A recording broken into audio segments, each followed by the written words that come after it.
This is Stars and Scopes with your friend Uma, updated every new and full moon with guidance based on planetary transits in the current sky and extra support from tarot. For accuracy, take a look at your rising sign first if you know it, and do feel free to listen to your sun, moon and rising if you'd like the full picture. If you're interested in your birth chart, check out the readings page at umaruby.com, and if you'd like to support the work, head over to buymeacoffee.com/umaruby and you can buy me a coffee. Finally, if you're a visual learner, look up Uma Ruby Tarot on YouTube and you can watch and learn. Okay, let's take a look. Hello Scorpio and Scorpio rising. Welcome to your horoscope for the new moon in Libra, happening on September the 26th at 7:54 AM if you're in the southern hemisphere with me.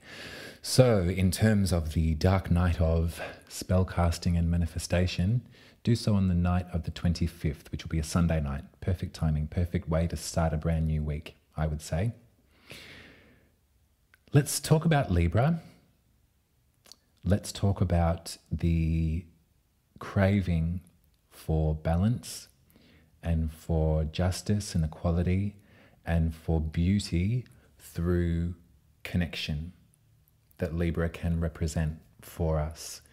There's a great ability and a great yearning that Libra holds to unify polarity, light, dark, finding that pathway that connects them both and realizing that really both are the same in matter. It's the polarity of difference that strikes the contrast. But really it's the same thing. Really we are the same thing, each and every one of us.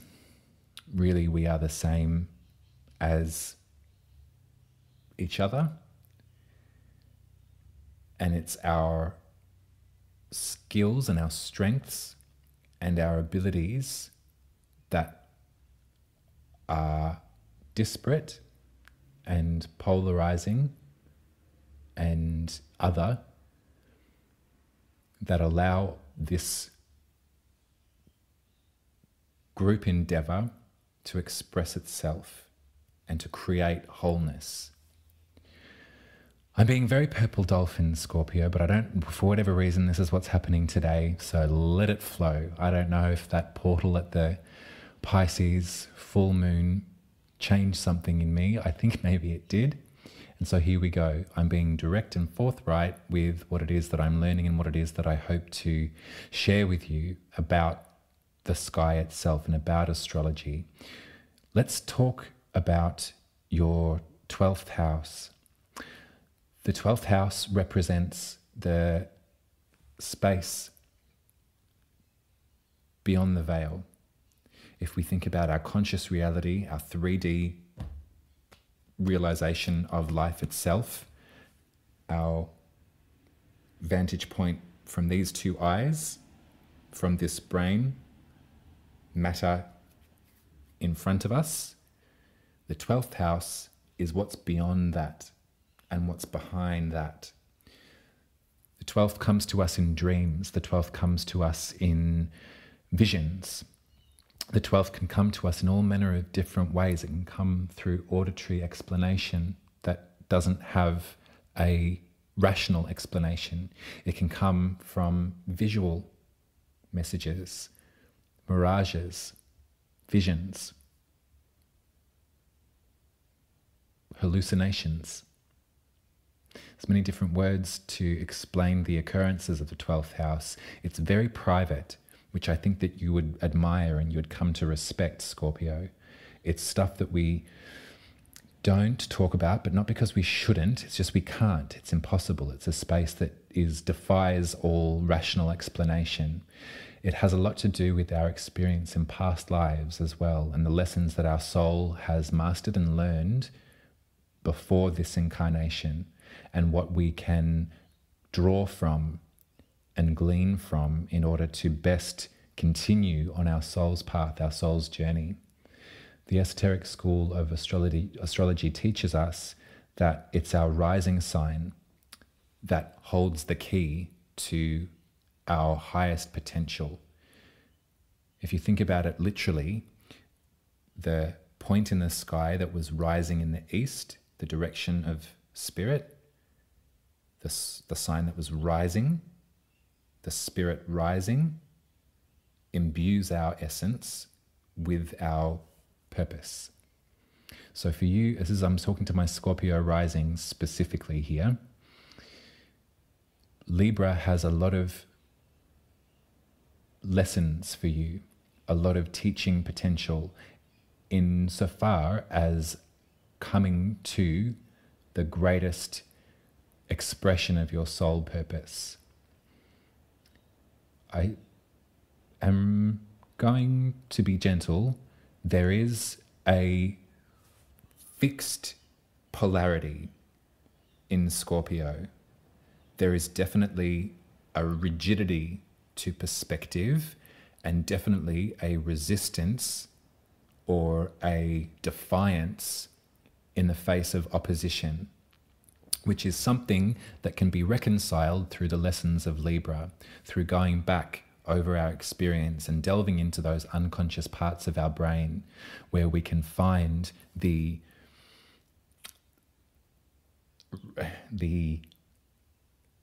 lesson of duality being a mirage.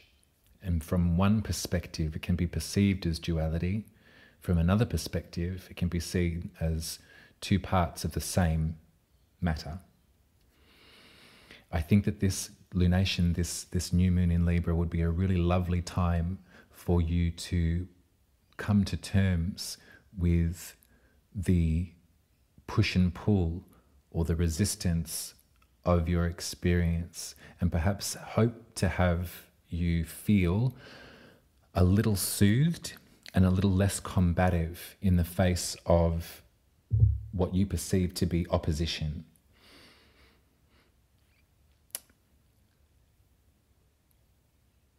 I say all of this because in your chart, in your experience of the zodiac right now, there could be indeed a lot of polarity, a lot of double-sidedness going on. Mars is in Gemini at current moment, and it will be there for the next 6 months. We're getting used to this energy of Mars in Gemini. Gemini is about polarity, is about duality. And Gemini rules your 8th house, which we've discussed, which is the house of regeneration and the undoing and of rebirth. A house that you're very familiar with and a house that you're very good at communicating. But I bring up the relationship between Libra and this activity in your 8th house, your Gemini 8th house, to bring us back to a point of solution. Remember, a new moon is a time to work and to manifest and to ask for what it is that we hope to receive. So in that way, it might be a lovely time to resist against some of the fire of your opposing forces, of that confrontation of duality, of your righteousness. Sorry, but you're a Scorpio. When it comes to your position as opposed to another's, it might be a really good time for you to journey into dreamland and to seek out some of the lessons that you can glean from your past Libra experience, your past experience of creating harmony and beauty and majesty through the union of perceived duality. I hope I'm not being too esoteric here, but, well, you know what? I'm being esoteric here, and you're going to deal with it, Scorpio. Let's look at your tarot. So there's a journey here. There's a deep dive into somewhere far beyond our physical experience for you. You're going away in order to find the missing cup. You're going away to find the missing secret. You're going away at this time of the year to bring something back, to sort of complete a piece of the puzzle that is left unfinished. I can pick up on a lot of difficulty and a lot of conflict here. This could be in terms of your intellectual sparring with another. This could be in terms of messages of picking apart what is the truth and what isn't. Perhaps the experience of a perspective, a truth being weaponized against you, and you needing to leave a situation because it's caused great anxiety for you, and it's destabilized you in the sense of finding softer ground where you'd much prefer to be fixed. You'd much prefer to be in your position, Scorpio. That's, you know, you are fixed water, you are ice, you are rigid, and you are perhaps immovable when emotions have been set, a perspective has been set. At this new moon, you're going away. You're leaving that rigidity. You're leaving that coldness, that ice, to find something else. And you're going to find it through your exploration and perhaps even questions that you could ask about your past experience in incarnation, your past lives.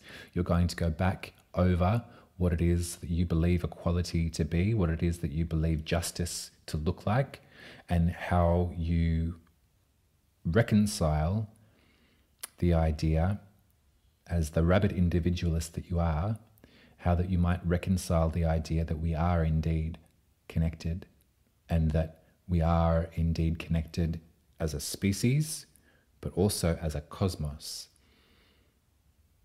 There's a great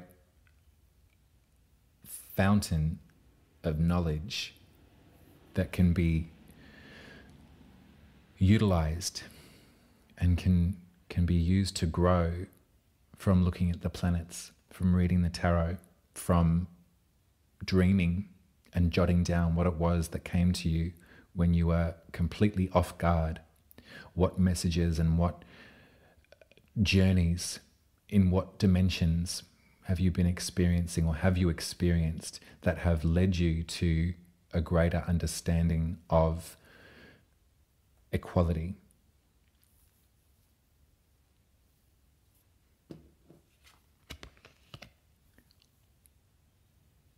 I think I might want to gently remind you, or gently urge you, Scorpio, to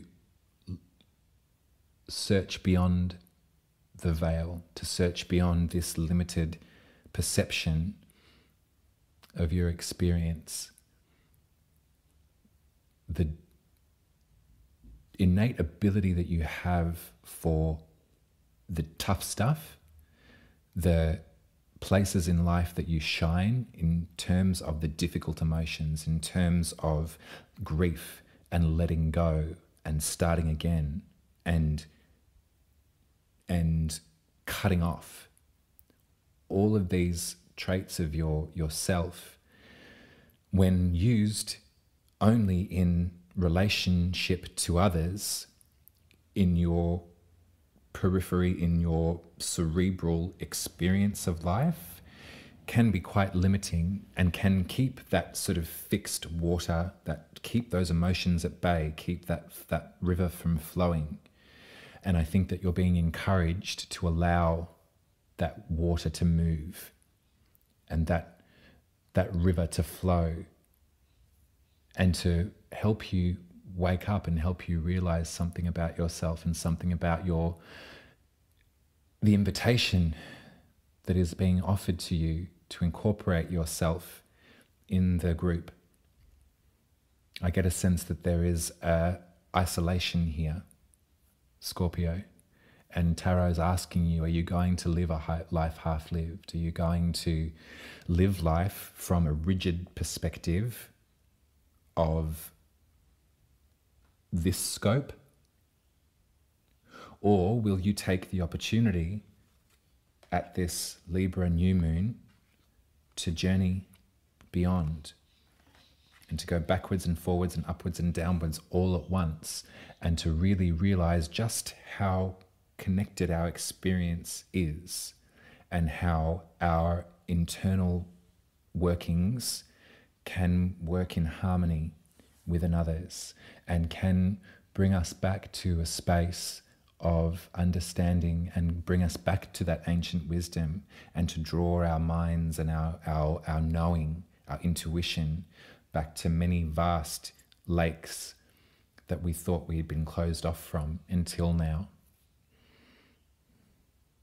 I wish you all the best with this one, Scorpio. 12th house new moon is very private, so you take from this what you need to. Everything that is not resonating, you can just leave right here. And you don't have to tell anyone what you experience and what you are calling on. 12th house is private. You like that, you can keep it that way. I'll speak to you in 2 weeks at the at the full moon in Aries. Please head over to umaruby.com. Please book your session, your birth chart reading session. I've been having the most magical connective experiences in this work, and I can't wait to share it with you. So there's a menu, a list of different journeys that we can take. Pick the one that resonates for you. If you're wanting to know the difference or understand or come to terms with the idea of your sun sign, your moon sign, and your rising sign, and the relationship between the three, then I would book the spirit reading if I were you, if that's where you were wanting to go. Until I speak to you again, I love you. Take care.